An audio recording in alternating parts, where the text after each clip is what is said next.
For the sound of the bell.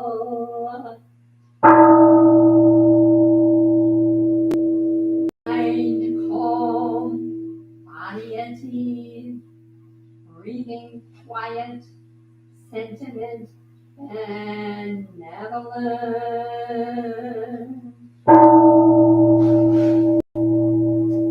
Dharma friends, sitting still in vital silence, wanting nothing, we practice eco-Buddhism together.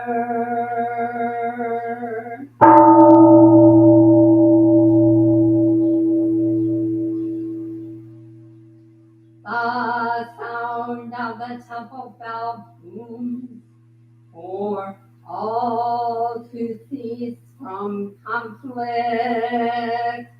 May the way of Buddha usher in the dawn of non-violent global village forever.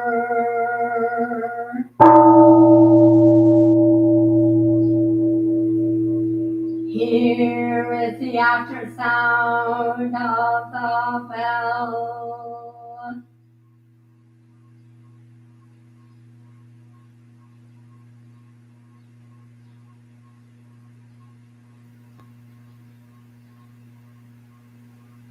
Thunder of silence, light after Dharma rain.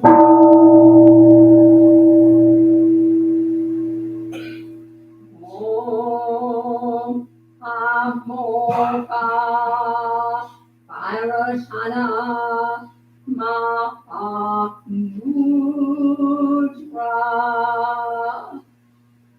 Mani Padma Shabala Pravataya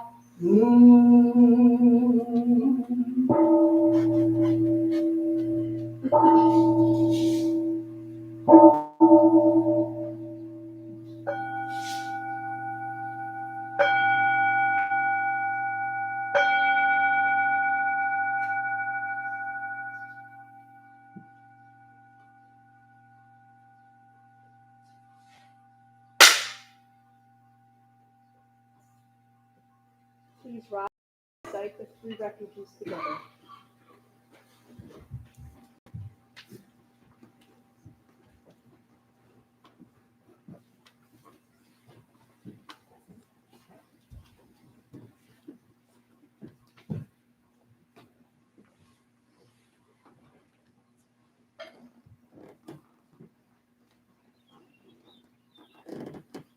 So we will recite them first in Sino-Korean, which is our lineage, and then afterwards in English.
Jesus.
I go for refuge to the Buddha. I go for refuge to the Buddha. And resolve with all beings. And resolve with all beings. I will cultivate a heart of enlightenment. I will cultivate a heart of enlightenment. And realize the great way. And realize the great way.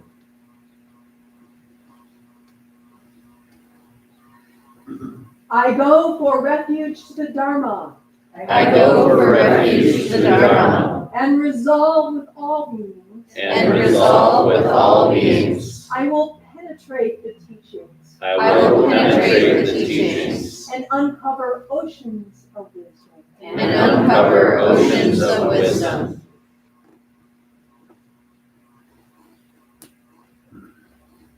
I go for refuge to the Sangha.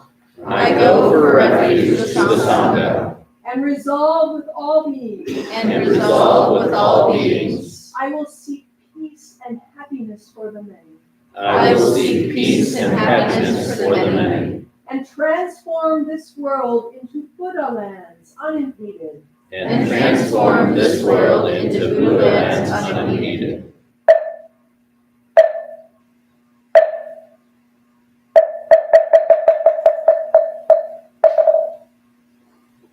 Now please return to your seats for another shorter period of meditation, maybe about 5 minutes.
Sitting with our spines erect, our shoulders gently over our hips, pushing our pelvis a little forward, feeling our back straighten. Hands in our meditation mudra.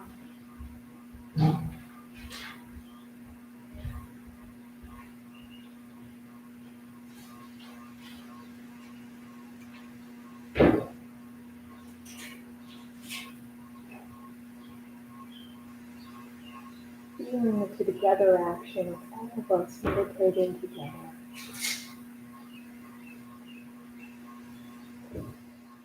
Breathing in and aware and breathing in fresh air. Breathing out and aware and breathing out. Breath.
Follow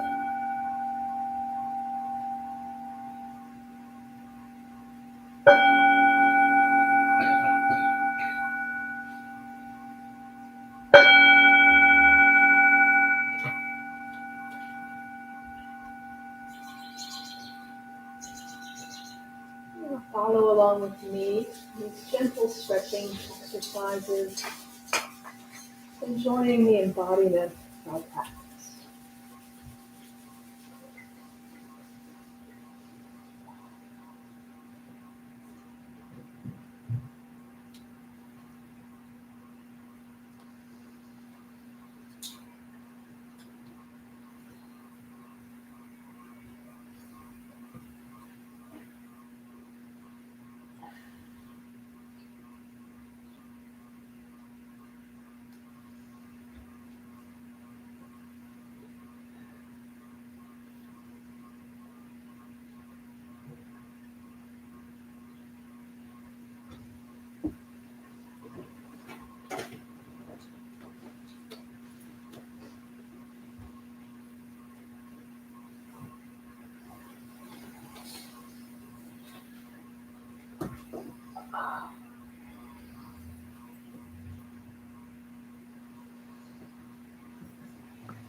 I noticed the lotus flower blooming in the temple pond this morning.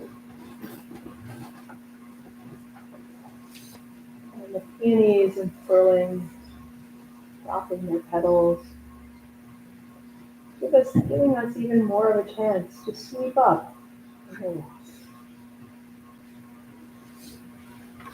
Summer's here. Welcome in from the 10 directions. And good morning, everyone. Good morning. Good morning. My name is Hayun. Yes, thank you, Mom.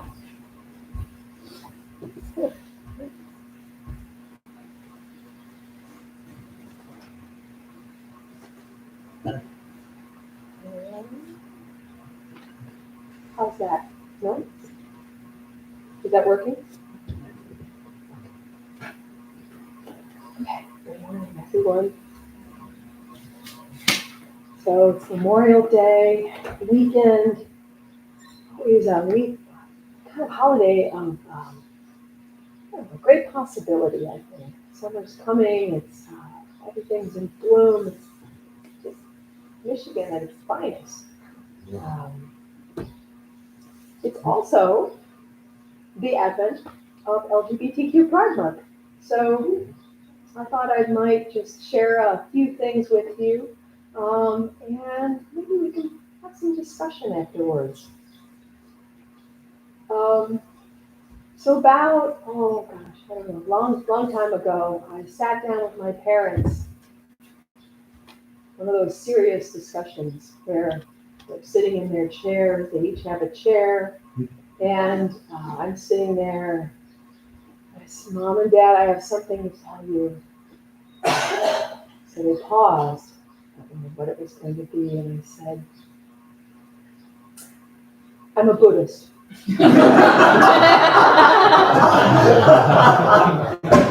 What happened after that, you could not script in Hollywood. My mother said, does this mean you're going to have a Catholic funeral or a Buddhist funeral? My father barks out, he's a just big Catholic family, like, she's going to have a Catholic funeral. And I was so taken aback by the line of conversation, I just said, well, I'm not even going to be here, so I really don't care at that point. And a while before that, I had another discussion with them. There's traditions that say that our parents choose us and we choose our parents, and we've all known each other in other lifetimes. I don't know what my parents did to choose me, but I came home. I was living in New York at that point, and I came home. Mom and Dad, I have to talk to you about something. I said, I'm pregnant, and I have a partner, and I'm gay. To which point my father said, would anyone else like a drink? Yeah.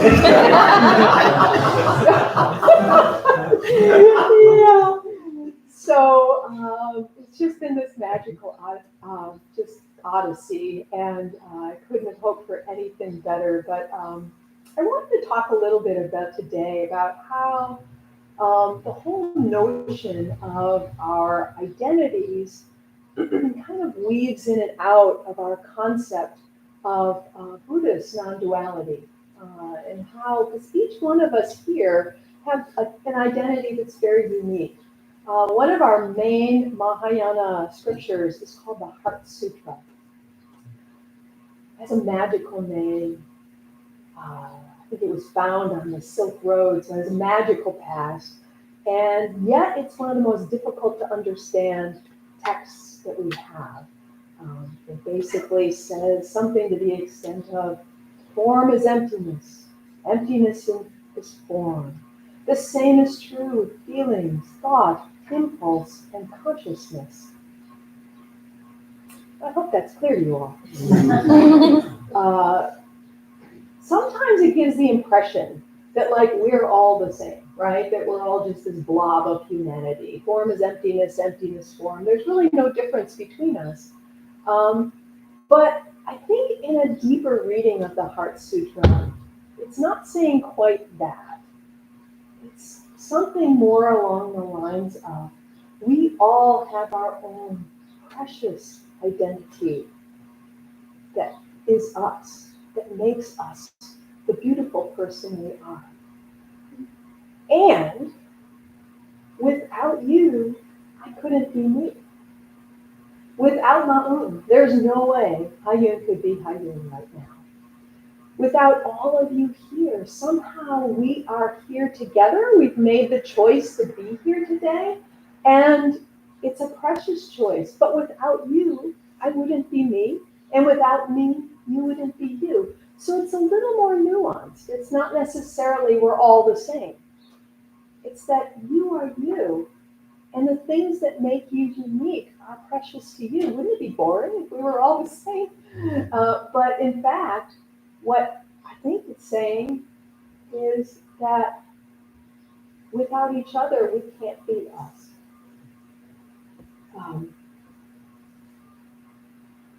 We're all a part of each other's causes and conditions, like it or not. I wanted to start today with telling another family story. It's been very precious to me throughout the years. I've told it before, so you might have heard it. I'm going to tell it again. It's from the Jataka tales. So every faith tradition has its own set of scriptures, and the Buddhist set of scriptures, if you would put them side by side, they would probably take up half of a small library. I mean, they're just ginormous. And a small section of them are these little pieces called Jataka tales. And there's 543 of them. Some of them are just a sentence or two, and others are stories. You often hear about them. I tell them at the family service because they sometimes make really good stories for kids. But they're sort of misnomered as children's stories, and some of them are pretty darn deep for all of us. And then there's this one adjunct, which is called the Jataka Atha, which is basically just commentary on the Jataka. So the way these stories go is something's happening in the Sangha or in the surrounding community. And the Buddha then says, I remember when. And so he tells this beautiful story, and sometimes it has animals, sometimes celestial beings, sometimes human beings. But what's also fascinating is this commentary, the situation in the Sangha that led to the Buddha telling this story. So that's what this is. And it involves two young boys. And they lived during the time of the Buddha. And their parents were very poor and couldn't raise them. So they ended up giving them to the grandparents, who were fairly well-to-do. So they were raised by their grandparents, who loved them very much. One's name was Atapantaka, the older one, and the other was Kulapantaka, the younger boy. So one day, Grandpa takes Atapantaka, the older boy, to hear the Buddha. Well, why not? Probably Michigan Stadium, something like that. They go to listen to the Buddha, and Atapantaka was mesmerized, as were so many people who heard the Buddha speak. The Buddha was radiant, spoke such deep truth. Never before had there been spoken those truths. So Atapantaka turned to his grandfather and said, Grandfather, I would like to join the Buddha's group of monks.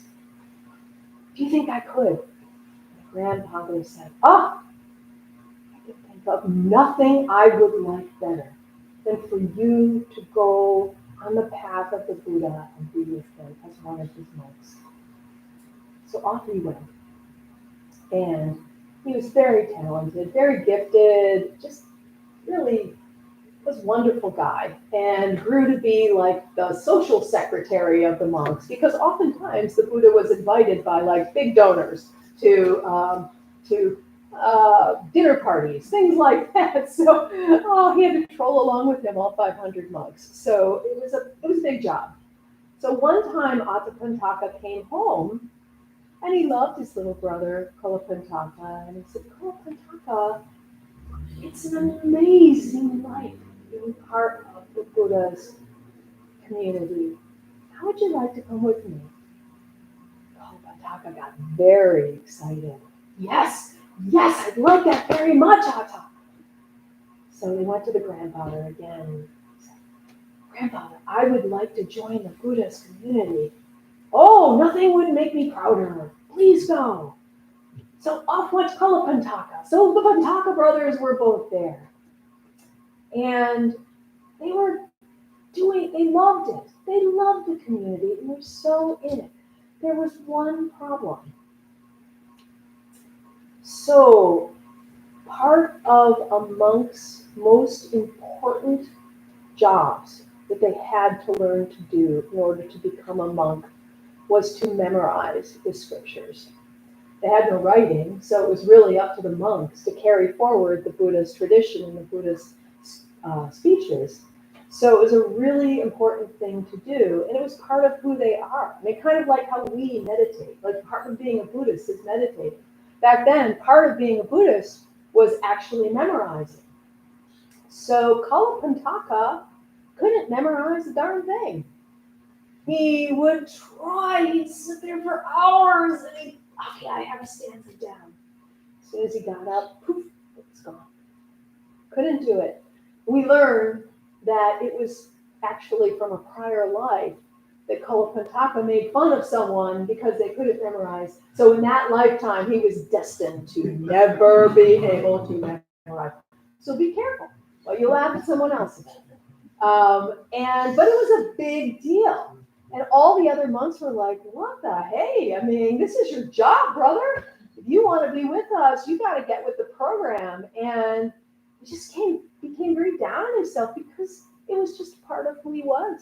You know, it wasn't like, oh, I'm just not studying hard enough. It was just he could not do it.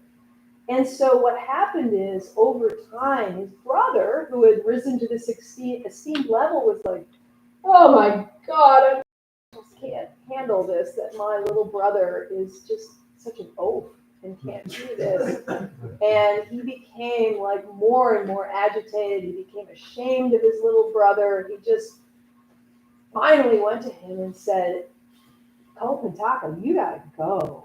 I mean, I'm really happy here and you are a mess. And you need to go back to the lay life. This is just not for you. Kalapantaka was like, but I really like it here. I really want to stay with the monks. I really want to be here with the Buddha. Well, it's just not working out, little brother. This is part of your job, and if you can't do it, you're out of here. But it's not fair because it's a part of who I am. It's not just a decision I made not to memorize. It's really who I am, and I can't memorize. Well, I'm sorry, but that's just the way it is here. You gotta go. And he's like, I don't want to go. So what happened is the next day there was a big shindig. Big donor invited the Buddha to his palatial estate for dinner. And of course, all 500 were coming. So Atapantaka, being the secretary, gave the rich person's assistant the list of all the monks.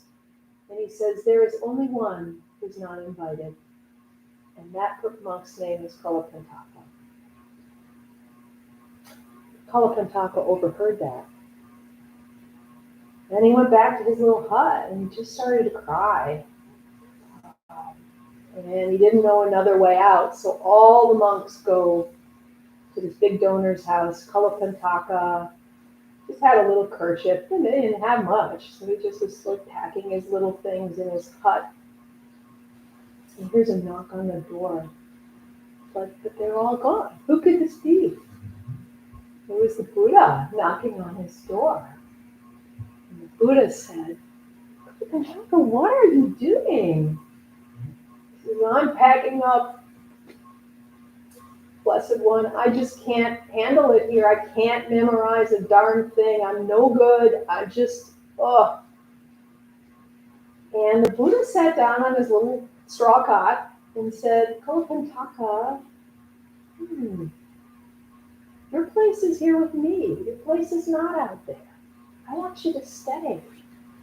And I want you to do this one exercise. And he gave Kalapantaka this beautifully white kind of handkerchief thing. And he said, I want you to work with this and rub it all night to night, into the night.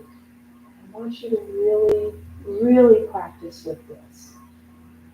Kalapantaka's like, well, all right, interesting practice, but I love the Buddha, so I'm going to do this. So Buddha went back. Kalapantaka's working with this cloth, working.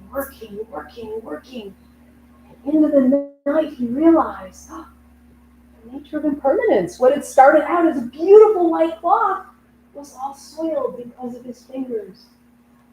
And it hit him. Boom! And at that point, the Buddha, with his wisdom eye, saw Kalapantaka had awakened to a certain extent. So he said, he was still at the party, and he said to the rich man, "Are you sure all the monks are here?" The rich man said, "Yeah, I mean, I got the list from Atapantaka. They're all here." And the Buddha said to the rich man's assistant, "Why don't you go check? Because I think there might be one who's there." So the rich man's assistant went. Sure enough, there's Kalapantaka. He was ordered to bring him. And so he comes in, and of course, Atapantaka is like turning white as a sheet, like, oh my gosh, the Buddha knows about this. And so the Buddha said, Kalapantaka, I'm so glad you're here, but you have so much to offer. So much to offer. And Kalapantaka grew up to be a wonderful speaker, great, gifted Dharma teacher, renowned in his time, beloved and appreciated. So these kinds of parables I find so richly communicative on so many levels. You have the sibling issues going on. You might be able to relate to some of those. You have the Buddha figure coming into it. I would ask you to reflect on this when you leave today and just sort of figure out if there's anything on this story that really resonates with you. Who's the Buddha for you? Sometimes we're our own Buddhas, and that's how it is. So the other thing that I think is remarkable is this is like a 100-year-old story, and that even 2,600 years ago, issues around human self-esteem, feelings of inadequacy, it seems like a really consistent theme throughout humanity. It's not just a modern thing like we invented. We might be specialists in it, but it's not something that's unique to us. So there are definitely times when there's things that we can't do about ourselves that other people will criticize, be intolerant around, mock us, whether sometimes if you're a woman, sometimes if you're a person of color, different ethnicity, LGBTQ, those are things you can't really change about yourself. And I'm here to tell you, before I even start on the rest of it, that is the ignorance of the other person and has nothing to do with you. You are beautiful and you have every right to be here. So I encourage you not to listen to it. But in addition to that, whoever we are, whatever we define ourselves as, we all have a self-narrative of some kind, and it starts when we're very young. Like, I'm a fast runner. I can swim. I'm short. And it goes on. I like pizza. So it goes on and on. Sometimes the pizza liking goes on into adulthood too. But we also have a self-narrative that starts maybe when we're teenagers, a little before, where we start listing our fatal flaws. Like, oh gosh, I'm really short. I'm way short. Or I am way oversensitive. Very judgmental. I get angry. I just, I'm not as good a teacher as so-and-so, blah, blah. That's comparative mind. How would you know if you're short if you never saw someone else who was tall? So that kind of self-judgment creeps into our self-narrative. And that's where we get to that point of like, I'm not as good as so-and-so. I am not good at this. I'm not good at that. It really develops into a real case of comparative mind. So the value of comparative mind is it offers us that grace for practice, right? It offers us that opportunity to realizing that one of our fundamental teachings in the Buddhist tradition, especially the Zen tradition, is our self-narratives are not really narratives at all. They're things about us, but they're not facts. They're not immutable facts about us because they're always changing. I might be cranky today, but it doesn't mean I'm cranky every day. Well, maybe I don't know. But so what a wonderful practice opportunity this gives us, right? To work on these things, to understand them, to deeply question, to deeply look introspectively at like what's causing me to have this comparative mind? What's causing this narrative? And how can I work with it knowing the impermanence of all things, including me? In reality, I mentioned this before, we're just causes and conditions. We're conditions about our biological family, our ancestors, our grandparents, our great-grandparents, our friends from grade school, our teachers from school, our teachers here at the temple, friends. All of that makes up our causes and conditions. And that's who we are. And when we can start to rewrite through our practice, our self-narrative, be one of inclusivity, of interconnectedness, of interbeing, then our minds open up and we start to see the world not as like me against the world, but in this expansive, boundless way. Can you conceive of yourself as being every bit as good as the Buddha himself, as the ancestors? I'm kind of known as a Dharma teacher. Can you see yourself being the same as me?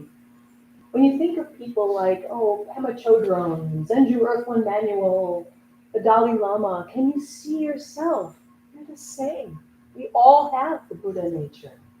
And when we can conceive of that, then this sense of generosity and love and compassion, all of those qualities we seek become available to us. But when we're in that closed place of comparative mind, nothing is available. The Buddha recognized how much the world needed Kalapantaka. And he also recognized that Kalapantaka had some work to do. So he gave him that piece of cloth to work on it.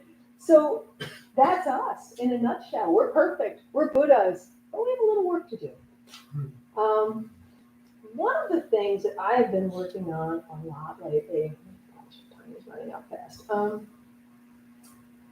is the notion that I can only begin to understand that boundless state when I can really open myself and truly forgive people.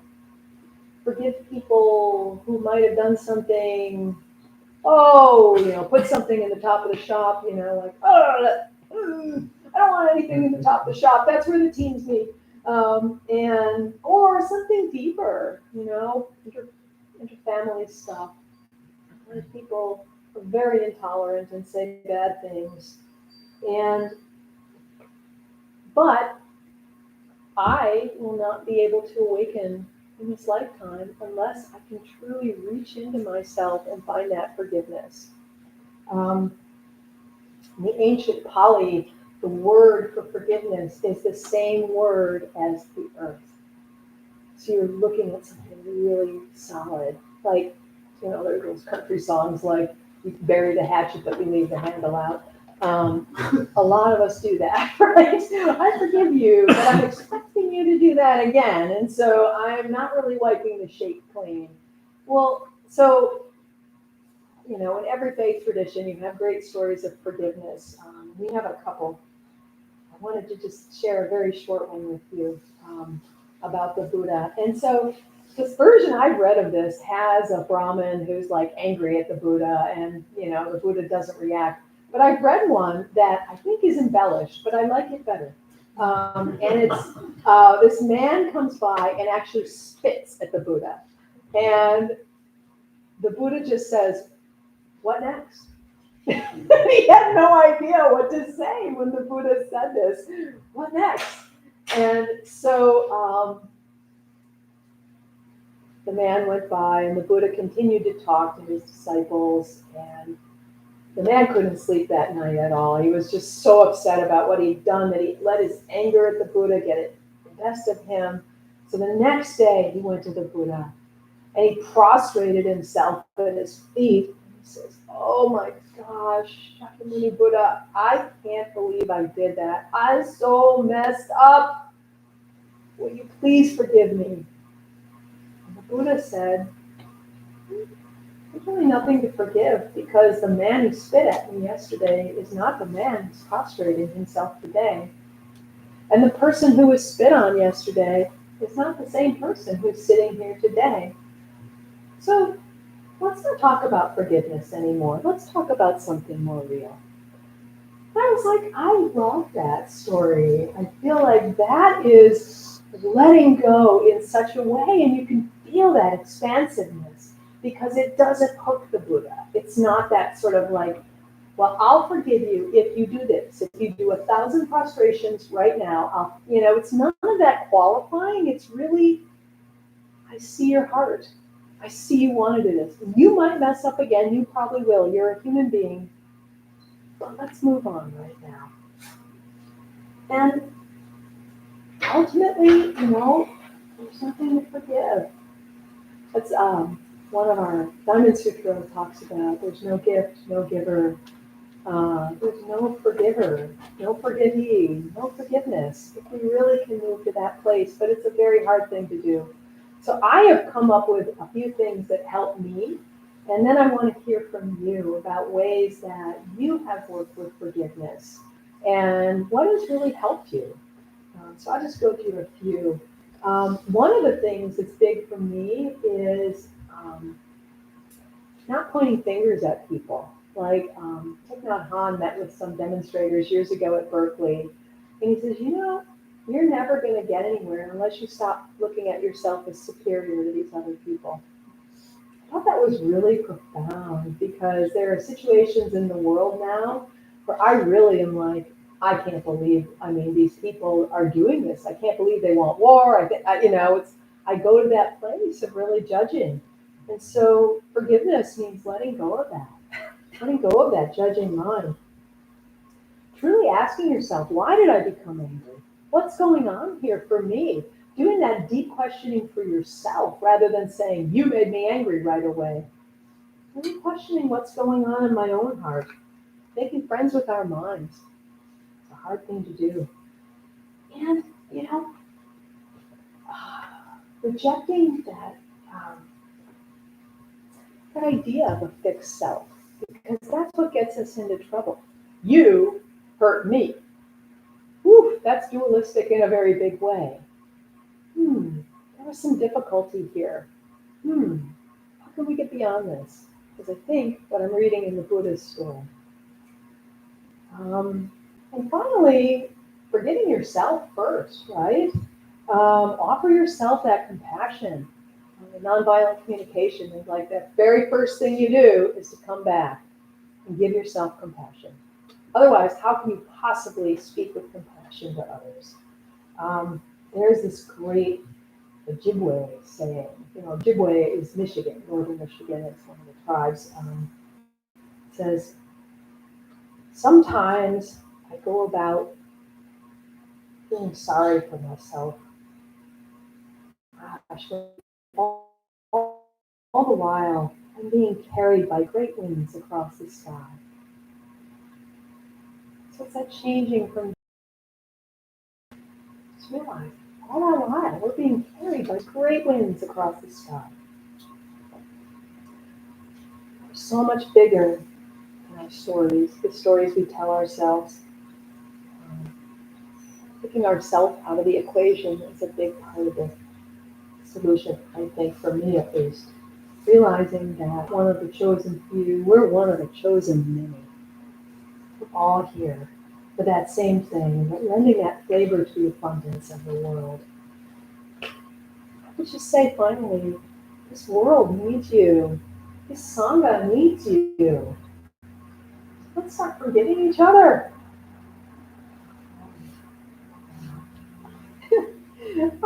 I do go to Peace Camp. I encourage all of you to come to Peace Camp. I know some of you are. He's coming. There's a few coming. Please come. We have a lot more for adults than we ever did. So a few years ago, I was with these kids. I think everyone here under 35 is very fluent with pronouns. Like, she, her, they, them, they, she, they, he, they, all over the place. And those who are over 35, honestly, are like constipated. Oh, why are we doing this? There's no need. It's not even right grammar. I actually, No. history, there's history on it. It's actually grammatically correct if you look at the history. Okay, all right.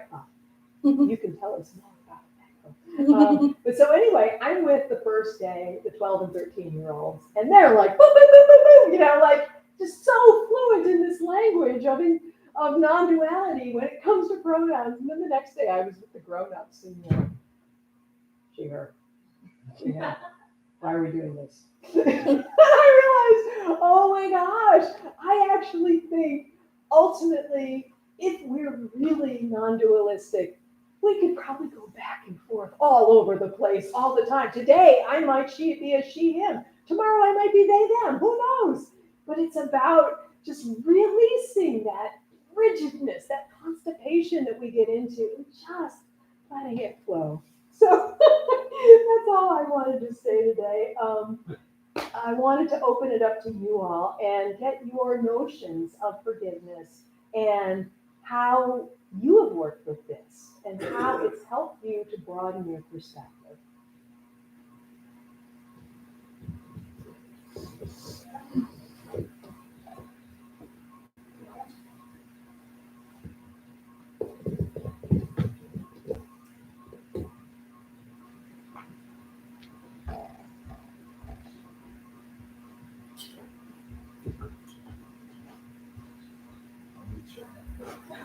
Forgive me for having to walk over here. Talking here.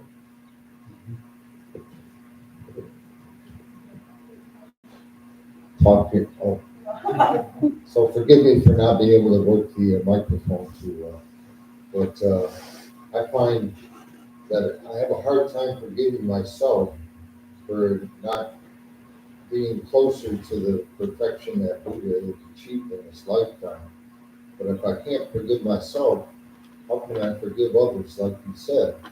And it's a struggle that I have, is forgiving myself first. And that's where I find peace coming here, because there's so many people that are so kind and forgiving of everything. Thank you.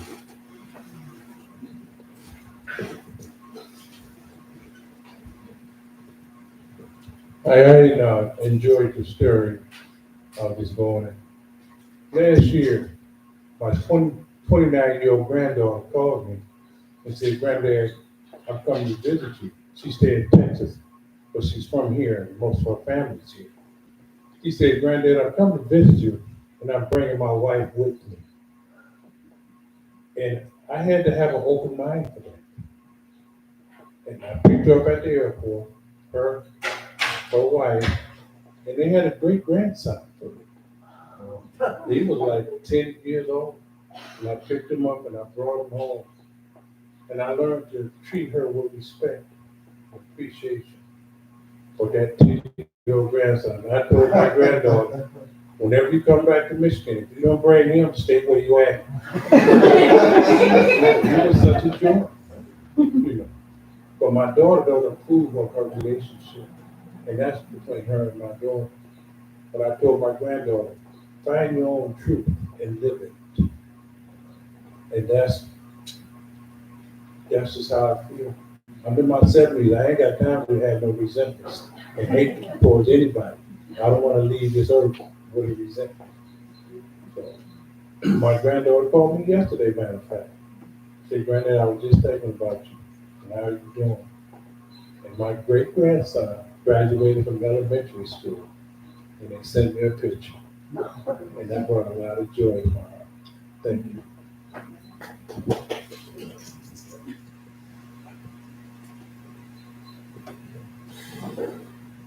Hey, I also thank you so much for the talk, Eileen. This is a story of our students are also our teachers, right? So I was having lunch with one of my old students who is a force of nature, African liberation activist. And we're talking, and even though she's this great force of nature in the activist world, in her personal life, she said to me after talking about something that went a little off, she said, I really try to give people a lot of grace because you just never know their stories.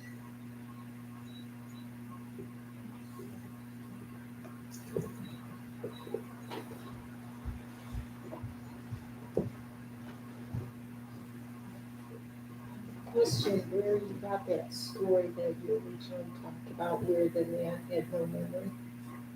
That is part of the Jataka tales, and so, gosh, I could get you the number of it, but it's available online. If you just looked at Kalapantaka Jataka on a website called Access to Insight, it's really good. It has everything. So To me, it struck me because it resembled what I think we live with in a world of automation, where people don't have memories, they just continue doing this circle. And for people who do pay attention, I guess, you keep learning the same thing from them. So I don't know if that was going on back 3,000 years ago, where if you had no memory, you keep repeating things that I think they're trying in engineering to teach robots the memory, which makes no sense to me, but maybe it will have a purpose for us in wherever that goes. But thank you.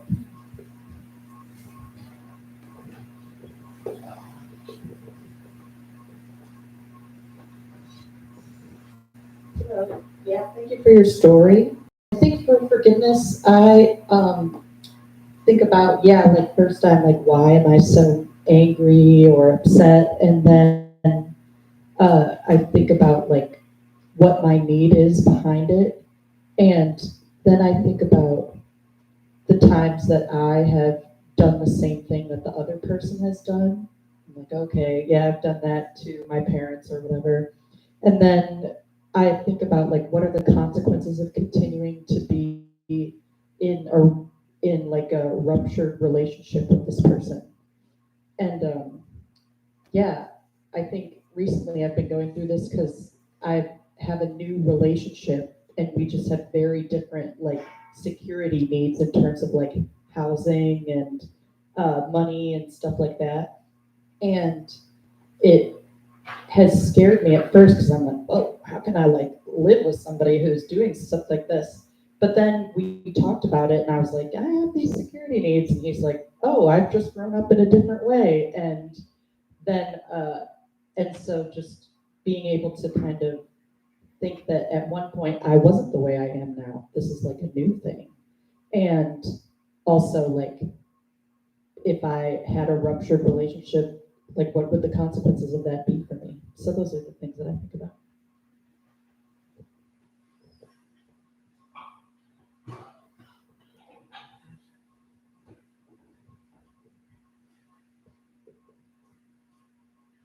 Good morning.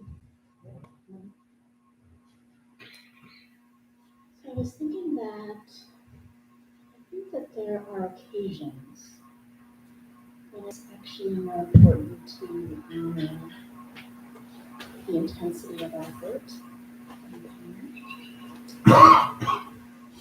and that might supersede the impetus for forgiveness. And that paradoxically, it may be important to relinquish clinging to the idea of forgiveness.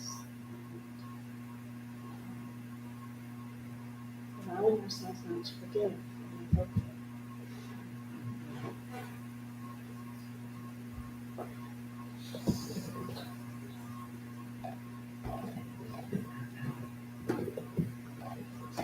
There's a chipmunk that I need to forgive, and I haven't been able to do it yet. It keeps digging up my houseplants, and the truth is it hasn't really done any real harm. It just keeps digging up my houseplants, the ones that I leave outside. I don't know why I can't forgive this chipmunk, but it makes me intolerably angry. Anybody who's heard me talk about this has seen a whole new layer of me that they do not like. My sense is that I'm not forgiving myself for something that I don't totally understand. And that's why I'm imposing all of these emotions on this chipmunk.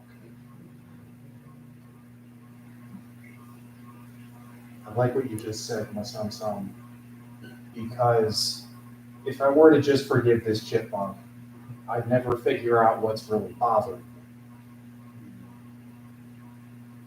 I need to figure out what's bothering me, and then I need to forgive this chipmunk.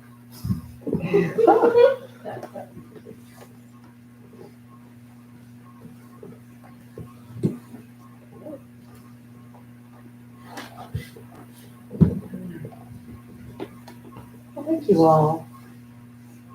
Thanks so much for coming. Happy LGBTQ Pride Month, remembering that it's really after all of them, right? All of our times to celebrate who we are. So, do we have announcements? Helen? Announcements.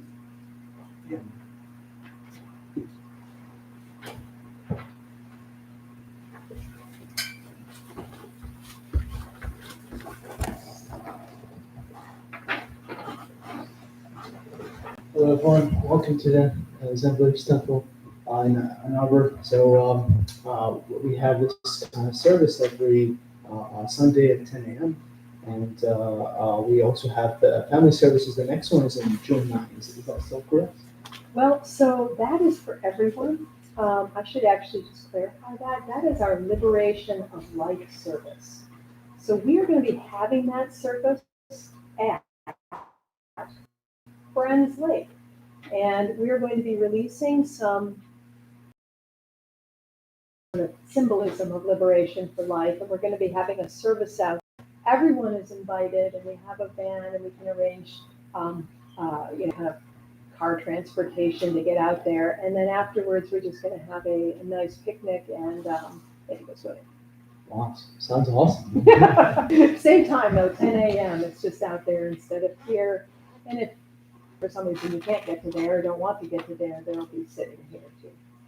Is there a place where we can find the address or because I've never been there, so I don't know. Yeah, we'll have all that in the next e-bulletin. Okay, next e-bulletin. And there are some retreats. The next one is on June 28 to July 3. And there's an introductory meditation class that started in April 25. Is that still going on right now? We just finished. Oh, it's that. I don't know. And there are yoga classes every Tuesday, 6:30 evening. There are also study groups, including Cover Dharma and Word of That. Cover Dharma will meet noon today in the historic food hall right next door. Thank you. There's we had the Buddha's birthday last for Chicago. Right? You can maybe join. Yeah, that'd be and there's Peace Camp, as mentioned, and the Sunam Memorial Day. So that's our founder. That's in August 4th. So still some time for that. But yeah, thank you very much. Thank you, Holly. Okay, so give a little break out. Okay. Repeat after me. All beings, one body. All beings, one body. I vow to liberate. Vow to liberate. Blind passions, one root. Blind passions, one root. I vow to terminate. I vow to terminate. Dharma gates, one mind. Dharma gaze, one mind. I vow to penetrate I vow to penetrate the great way of Buddha. the great way of Buddha. I vow to realize. I vow to realize. So no together action today. Next week we'll be moving chairs and tables. Should we move the? Yeah. Except the ones touching the carpet, all the other ones should be stacked with the cushions on the rack. So let's conclude with 3 deep bows to the altar.